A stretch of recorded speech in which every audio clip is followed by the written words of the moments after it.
sajurante harka saranyade afura sangutame makasa farfade mana ke jurate harka kiranyade afura kengutame makake farfade mana ke jurachune ergumana titole sifatu chudafe sani jadetole harka kiranyade ergumana titole sifergamudafe sani jadetole afura kengutame ergumana titole sewa kesudafe sani jadetole makake farsunkomo erguma sititole dabale sifasu ani jadetole ani jadetole ani jadetole ani jadetole ani jadetole tole jeden ka isagale safi abuma min ka isagale safi nande mana dergama waqiyo fi tole jeden ka isagale kefi abuma min ka isagale kefi nande mana dergama siduma fi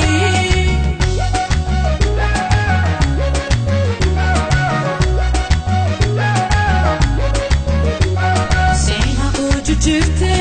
namana tasifte bokunko olqabde ulfinan nadabde sena ko jujurte namana tasifte bokunko olqabde ulfinan nadabde sena ko jujirune erguma sititole kan ketabudafi sani jadetole namana gochumke erguma sititole waquma ketifi sani jadetole bokunko olqabune erguma sititole sigugufudafi sani jadetole ulfina naflachune erguma sititole ulfina ketifi sani jadetole ani jadetole ani jadetole ani jadetole ani jadetole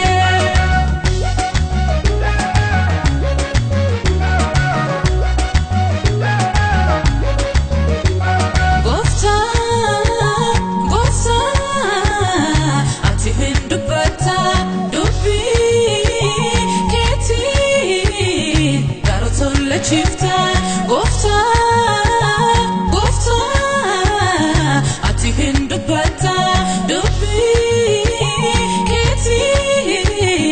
yo abulla kafta, jechi sibira bae, umatuno jetini olindebiu. Anis jecha keti, tulita chula godendebiu. Dubbi sibira bae, umatuno jetini olindebiu.